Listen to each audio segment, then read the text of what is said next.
teman-teman, kalian tahu nggak sih apa itu disaster?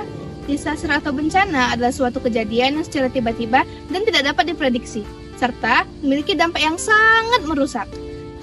Kira-kira apa ya contoh dari disaster? Nah, bencana itu terdiri dari 3 bentuk. Yang pertama, bencana alam, bencana non-alam, dan bencana sosial. Bencana non-alam mencakup gempa bumi, longsor, dan banjir. Sedangkan bencana non-alam itu adalah wabah penyakit, kebakaran, dan lain-lain. Sedangkan bencana sosial merupakan konflik ataupun peperangan di suatu tempat. Nah, saat bencana terjadi, bencana itu memunculkan suatu reaksi psikologis. Nah, jadi perlu kalian ketahui nih, apa aja sih reaksi psikologisnya? Yuk, kita ikuti. Nah, reaksi yang pertama adalah ketakutan dan kepanikan, di mana ketakutan dan kepanikan ini terjadi akibat respon alami dari tubuh yang kita rasakan. Nah, di saat reaksi ketakutan dan kepanikan itu muncul, disertai gejala fisiologisnya seperti jantung berdebar, gemetaran, dan keringat dingin. Nah, poin yang kedua yaitu ada disorientasi dan kebingungan. Nah, saat terjadinya bencana, kita pasti bingung untuk melakukan dan mencerna apa sih yang sedang terjadi saat ini, karena di hadapan kita sudah ada bencana yang amat besar, di mana pasti kita berpikir bagaimana sih cara untuk menyelamatkan diri. Nah, poin ketiga yaitu ada fight, flight, dan freeze. Nah, yang pertama itu ada fight. Kita bahas dulu fight-nya. Di mana fight ini adalah suatu upaya kita untuk melawan, untuk mengambil tindakan, membantu korban yang lagi kesusahan, dan mendahulukan korban lain dibanding diri kita sendiri. Nah, yang kedua yaitu ada flight, di mana kita itu berusaha nih untuk berlari sekencang mungkin secara impulsif untuk menghindari bencana tersebut. Nah, yang ketiga, yang terakhir nih ada freeze, di mana kita saat terjadinya bencana, kita nggak tahu nih mau ngapain. Jadinya kita diam aja deh kayak batu, nge-freeze. Nah, ketiga ini tadi, yang fight, flight, dan freeze, itu terjadi akibat kita melihat ketakutan yang sangat amat besar. Mau itu kejadian puting beliung, banjir, tanah longsor, dan tsunami, bahkan gempa sekalipun. Nah, selanjutnya yang keempat ada emotional numbing, di mana seseorang tidak dapat merasakan emosionalnya karena sesuatu yang ekstrim. Nah, ada 3 fase reaksi yang terjadi setelah bencana itu terjadi.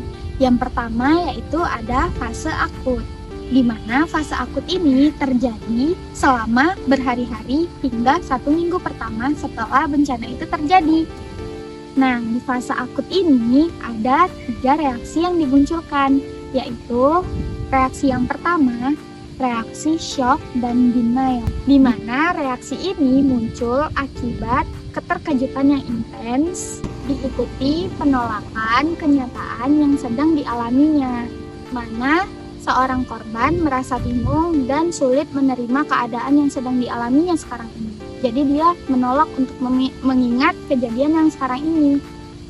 Nah, yang kedua yaitu ada kewaspadaan yang berlebihan, di mana individu merasakan bahwa bencana susulan akan datang kapan saja, dan individu akan merasakan keterkejutan atas suara-suara yang keras.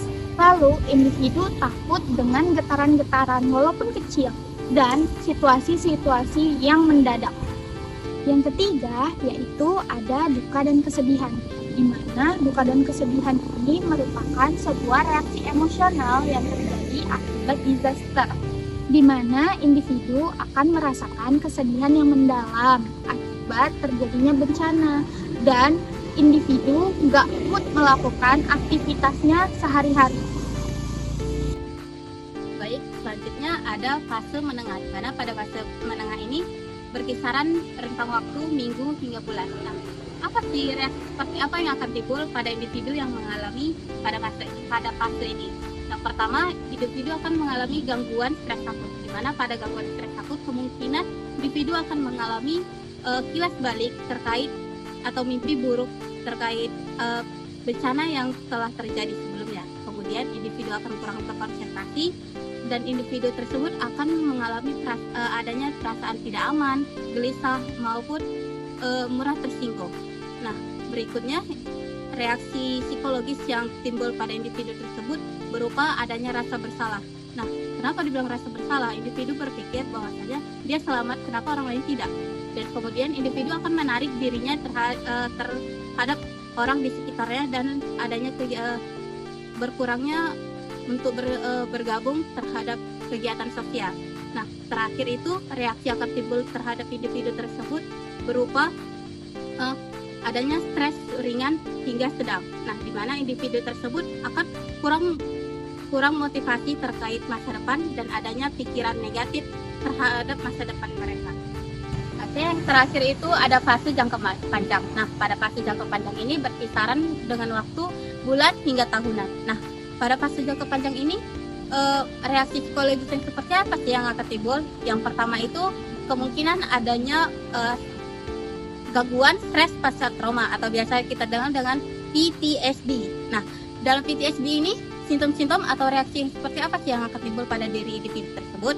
Nah, yang pertama itu individu akan mengalami intuisi atau biasa kita sebut dengan kilas balik atau mimpi buruk terkait bencana tersebut. Nah, yang kedua itu individu akan melakukan penghindaran baik itu dari tempat, orang maupun lokasi-lokasi atau aktivitas yang mengingatkan individu tersebut terkait bencana.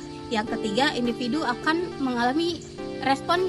mengeluarkan respon yang berlebihan, baik itu mudah marah, mudah tersinggung, atau gelisah maupun sulit tidur. Nah, terakhir individu akan mengalami gangguan kognitif berupa sulit berkonsentrasi. Yang kedua ada depresi berat. Nah, pada depresi berat ini individu akan mengalami kehilangan harapan, adanya rasa apa, dan adanya kemungkinan individu tersebut akan berniat bunuh diri. Nah, ketiga, individu akan mengalami gangguan kecemasan kronik. Nah, pada gangguan kecemasan kronik ini, individu akan mengalami kecemasan yang berlebihan terhadap bencana yang akan timbul pada saat yang mendatang. Nah, kedua, individu akan kurang menikmati atau kurangnya rasa menikmati atas aktivitas apapun di kehidupan sehari-hari. Keempat, individu akan melakukan penyesuaian positif atau biasa kita sebut dengan resiliensi. Nah, pada tahap ini individu melakukan atau kemampuan untuk mengatasi traumanya dan bangkit kembali, dan serta individu tersebut mulai membantu komunitas atau orang sekitar yang ada di sekitarnya. Nah, dari reaksi psikologis yang muncul tadi, kita dapat memberikan dukungan atau penanganan kepada orang yang mengalami bencana tadi. Nah, menurut WHO, kita dapat memberikan psychological first aid atau PFA atau pertolongan pertama psikologis.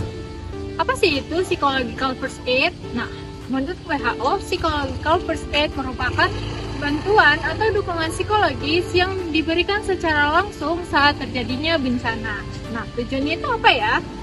Nah, tujuannya itu untuk mengurangi dampak negatif seperti stres atau rasa tertekan saat pengalaman traumatis dari bencana itu telah terjadi. Dalam melakukan pertolongan pertama psikologis, menurut WHO ada 3 prinsip yang harus diterapkan, yaitu ada melihat, mendengar, dan hubungkan. Nah, prinsip pertama itu adalah lihat. Lihat sekitar apakah korban memerlukan bantuan penanganan kesehatan baik fisik maupun psikologis dan memberikan rasa nyaman dan aman kepada korban. Yang kedua adalah mendengar. Nah, dengarkan korban dan jangan memaksakan korban jika tidak ingin bercerita. Ingat, tetap utamakan rasa aman kepada korban agar dia mau terbuka. Yang ketiga, hubungan korban untuk mendapatkan fasilitas seperti mendapatkan air, makanan, dan obat-obatan yang diperlukan. Nah, juga hubungan mereka dengan memberikan informasi untuk mendapatkan informasi layanan psikologis.